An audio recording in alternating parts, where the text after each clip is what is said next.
এই মুহূর্তে সরাসরি আপনারা দেখতে পাচ্ছেন ভোটের আগেই দাসপুরের খুকুরদা থেকে নাকা চেকিংয়ের কাছে টাকা উদ্ধার গাড়ি থেকে। দাসপুর থানার পুলিশ টাকা উদ্ধার করলেন নাকা চেকিংয়ের সময়।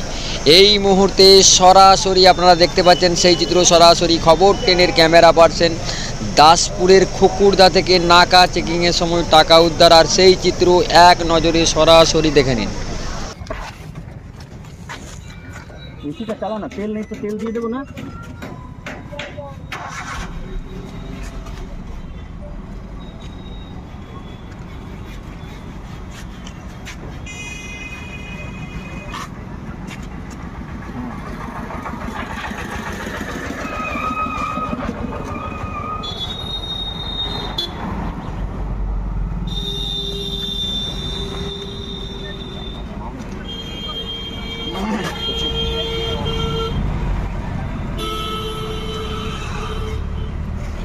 বলবো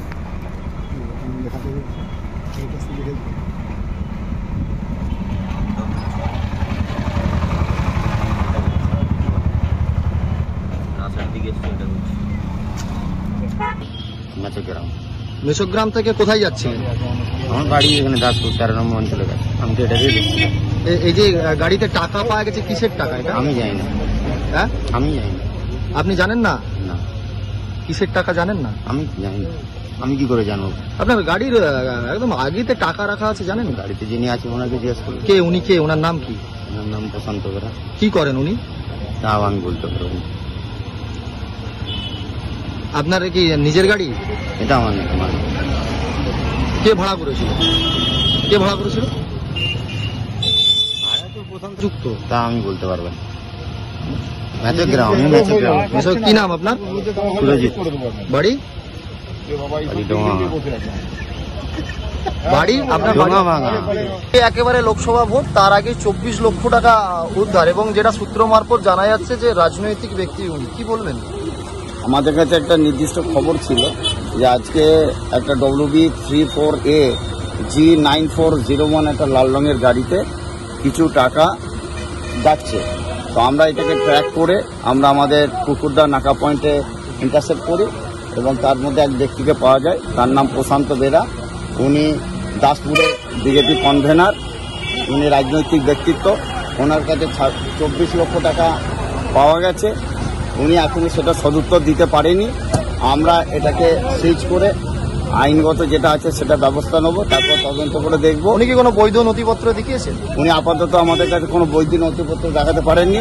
ইনি কি উদ্দেশ্যে নিয়ে যাচ্ছিলেন সেটা আমরা তদন্ত করে দেখে। টাকা কি আপনারা সিজ করছেন? আমাদের প্রসেস চলছে।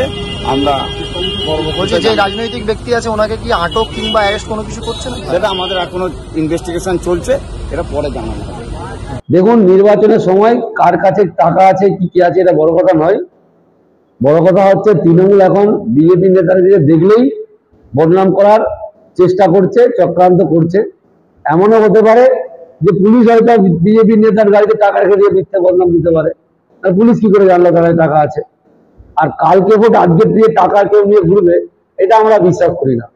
তবে এই ধরনের ঘটনা যে ঘটেছে এরকম আমাদের তথ্য নেই। তো যদি থাকে তা তখন তার বলা যাবে। তবে এখনো পর্যন্ত আমাদের কাছে সেরকম কোনো ঘটনা আমাদের কাছে কোনো খবর নেই।